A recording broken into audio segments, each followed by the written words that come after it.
Gaza के अंदर युद्ध इस लेवल पर पहुंच चुका है कि अब जान हमास की जाएगी या फिर इजरायल की सेना की, ये कोई नहीं जानता, लेकिन जान जरूर जाएगी, इसकी गारंटी 100% है।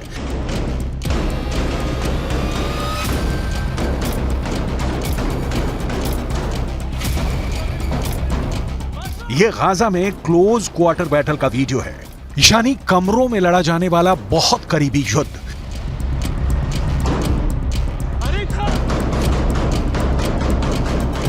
इजरायल के कमांडो इस इमारत में एक एक कमरे को खंगाल रहे हैं, ताबड़तोड़ फायरिंग हो रही है।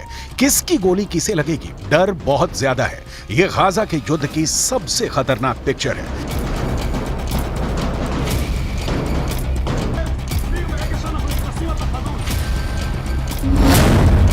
लेकिन इस बीच एक बड़ी रिपोर्ट आई है जिसके मुताबिक गाजा में युद्ध अगले 2 महीने तक खत्म नहीं होने वाला, यानी जनवरी और फरवरी के बाद हमास मार्च में भी जिंदा रहेगा। इस बार की पूरी गारंटी दी जा रही है। यह रिपोर्ट इजरायल की सेना के ही एक अधिकारी ने दी है। सवाल है कि 5 महीने युद्ध चला तो क्या हमास बचेगा या इजरायल?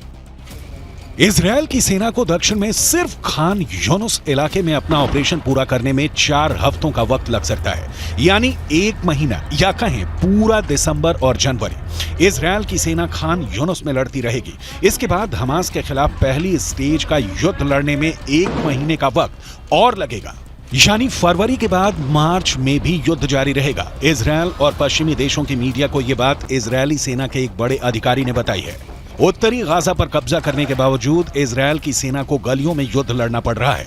अब दक्षिण में खान यूनुस की गलियों में जंग जारी है और यहां का युद्ध तो और भी खतरनाक बताया जा रहा है।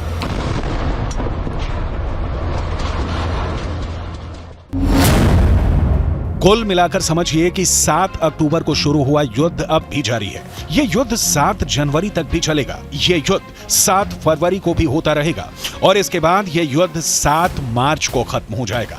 इसकी कोई गारंटी नहीं है, यानी इजरायल और हमास की जंग 5 महीनों से आगे जाएगी। अब इजरायल की सेना के अधिकारी ये बात बता रहे हैं। इजरायल को इसी बात का डर है कि अगर मार्च तक हमास जिंदा रहा तो उसकी बहुत आधुनिक मानी जाने वाली सेना की इज्जत मिट्टी में मिल जाएगी। पहले ही 2 महीनों के अंदर इजरायल और हमास के युद्ध में बहुत ही खतरनाक टक्कर देखने को मिली है। हमास के एंटी टैंक दस्तों ने इजरायल की सेना की नींद उड़ा दी है, इसमें कोई शक नहीं। बंधकों को छुड़ाने वाले सीज फायर के बाद इजरायल हमास पर 10 गुना तेज हमला करेगा, ये सब जानते थे। इजरायल ऐसी हर कोशिश करेगा जिसकी वजह से हमास के पास ना बचने का रास्ता हो, ना भागने का। लेकिन अब जो टक्कर देखने को मिल रही है उसमें हमास के एंटी टैंक दस्तों ने गाजा के हर चौर, हर गलियों में इजरायल की सेना पर हमले तेज कर दिए हैं। इजरायल की सेना अपना टैंक किस गली में ले जाए और किस में नहीं, और किस गली में जाकर उस पर हमला नहीं होगा, ये गारंटी कोई नहीं दे रहा। बिस्मिल्लाह अल्लाह।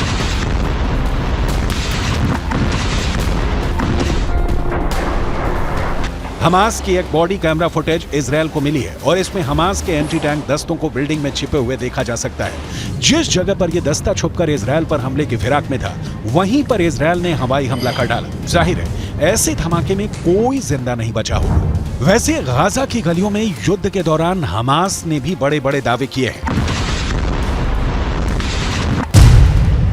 हमास का दावा है कि उसने इजरायल के 180 टैंक और बख्तरबंद गाड़ियों को हमले में फोड़ दिया है। गाजा से लगातार ऐसी तस्वीरें आई हैं जिसमें इजरायली टैंक पर घात लगाकर हमले किए गए। इजरायल ने खुद माना है कि अब तक ग्राउंड ऑपरेशन में उसके 70 से ज्यादा सैनिक मारे जा चुके हैं, 250 से ज्यादा सैनिक जख्मी हुए हैं। लिहाजा हमास के खिलाफ जो ताकत इजरायल को माना जाता है उसके मुताबिक नतीजे तो इजरायल को भी नहीं मिले हैं। हालांकि नेतन्याहू के सामने अपनी छवि को बनाए रखना बड़ा चैलेंज बन चुका है और गाजा पहुंचकर उनकी पहली कोशिश इसी तरफ नजर आती है। अब जैसा युद्ध चल रहा है उसे देखकर लगता है कि इजरायल को बाकी बंधकों को लेकर ज्यादा फिक्र नहीं है। ऐसे में आगे की लड़ाई और भी खतरनाक होगी। अब इजरायल के ऊपर बंधकों वाला प्रेशर भी पहले के मुकाबले काफी कम देखा जा रहा है। इसलिए इजरायल का पूरा फोकस अब हमास को खत्म करने पर है। 2 महीनों के युद्ध के बाद इजरायल की सेना ने जो टारगेट तय किए उसमें से कितने पूरे हुए, इस पर नेतन्याहू की पैनी नजर है। 2 महीने के युद्ध के बाद इजरायल को क्या हासिल हुआ? गाजा पूरी तरह तबाह हो चुका है।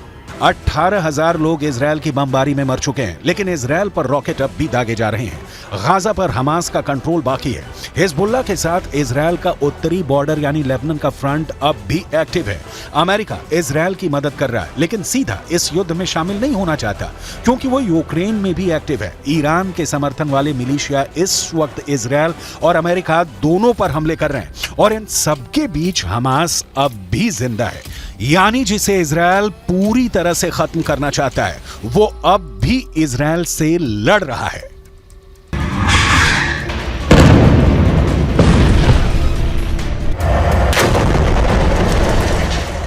It remains imperative that Israel put a premium on civilian protection. And there does remain a gap between exactly what I said when I was there, the intent to protect civilians, and the actual results that we're seeing on the ground.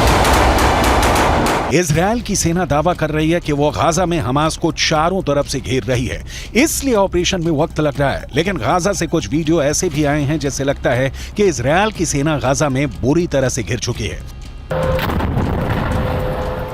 ये video Hamas के tunnel वाले दस्ते ने तैयार किया है, जहां Israel की सेना ने कैंप लगाया हुआ है। वहां हमास के लड़ाकू दस्ते चुपके से जमीन से निकलकर उन पर नजर रख रहे हैं।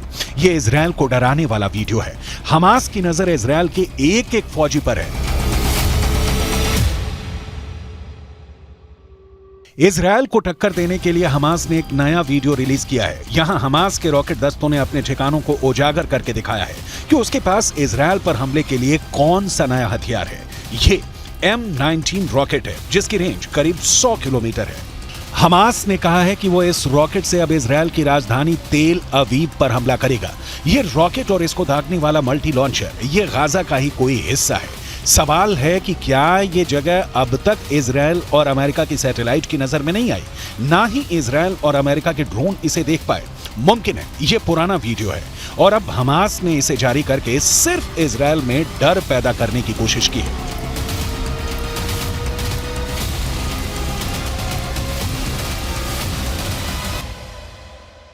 गाजा के अलावा इजरायल के लिए उत्तरी बॉर्डर बड़ा खतरा बन चुका है। ये लेबनान बॉर्डर पर इजरायल की बड़ी पोस्ट है और यहां हिजबुल्लाह ने एक एंटी टैंक मिसाइल से हमला किया। और फिर देखिए क्या हुआ। पहले धमाका, फिर पोस्ट का बड़ा हिस्सा ढह जाता है और आग लग जाती है। हिजबुल्लाह की तरफ से ऐसे खतरनाक हमले इजरायल की सेना लगातार झेल रही है। जब इसके बारे में नेतन्याहू से पूछा गया तो उनका जवाब भी गौर करने वाला है। सैनिकों के बीच इस तरह के सवालों का जवाब कैसे देना है, नेतन्याहू बहुत अच्छी तरह से जानते हैं। כי אם חיזבאללה יבחר לפתוח במלחמה כוללת, אז הוא במו ידיו יהפוך את ביירות ואת דרום לבנון, לא רחוק מכאן, לעזה ולח'אן יונס। हिजबुल्लाह हो, हूथी हो या फिर हमास, इजरायल के लिए खतरा साफ है और बहुत बड़ा है। हमास अगर मार्च तक जिंदा रहा तो ये युद्ध पलट सकता है। ये बात नेतन्याहू भी जानते हैं। उनके सामने दबाव बहुत ज्यादा है कि युद्ध को जल्दी से जल्दी खत्म किया जाए, जल्दी से जल्दी बंधकों को छुड़ाया जाए और जल्दी से जल्दी हमास को खत्म करने का ऐलान किया जाए। अगर वो ऐसा नहीं कर पाए तो ना सिर्फ दुनिया में बल्कि घरेलू मोर्चे पर भी उनकी बहुत ज्यादा बेइज्जती हो जाएगी।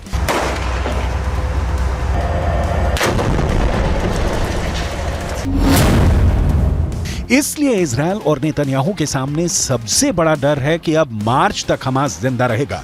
यह बात इजरायल की सेना अपनी रिपोर्ट में कह रही है। हमास का गुनाह ही इतना बड़ा है कि इजरायल ने उसे पूरी तरह से खत्म करने की कसम खाई है। यही वजह है कि 7 अक्टूबर के बाद से गाजा में जिसने हाथ डाला है उसने अपना हाथ जलाया है। गाजा जलता हुआ कुआं बन चुका है, जो गिरेगा खत्म हो जाएगा। क्योंकि इजरायल को जिसने भी अब तक रोकने की कोशिश की उसको नेतन्याहू ने सिर्फ एक जवाब दिया, जब तक हमास खत्म नहीं हो जाता तब तक युद्ध जारी रहेगा। बंधकों को छुड़ाने के लिए सीज फायर तो कर दिया गया, लेकिन एक बात साफ है कि अब तक इजरायल के सामने सब फेल हो चुके हैं। इजरायल के आगे ईरान फेल हो चुका है। इजरायल के आगे हमास से लेकर हिजबुल्लाह और यमन के हूथी भी नाकाम रहे हैं। इजरायल के सामने सऊदी अरब और बाकी अरब देशों की जुबान पर ताला लगा है। अरब देश पूरी तरह फेल साबित हुए हैं। इजरायल के खिलाफ रूस भी फेल हो गया और इजरायल ने अमेरिका को भी बता दिया कि वो इजरायल से है, इजरायल उससे नहीं, यानी अमेरिका भी फेल है। नेतन्याहू अब कोई बात बर्दाश्त नहीं करेंगे। वो बैकफुट पर नहीं, फ्रंट फुट पर तबाही मचाएंगे। उन्होंने अमेरिका को भी इस बात का एहसास दिला दिया है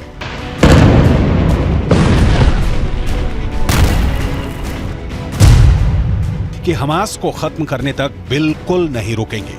हमास की मौत 100% पक्की है, ये नेतन्याहू की गारंटी है। उत्तरी गाजा के अस्पताल इजरायली बमबारी के सबूत बने तो दक्षिण में खान यूनिस के रिहायशी इलाके इस बमबारी के सबूत बन रहे हैं। यहां बम गिरा तो 10 लोग फौरन मारे गए, कई घायल हो गए। तबाही की ऐसी तस्वीरें हर जगह दिखी।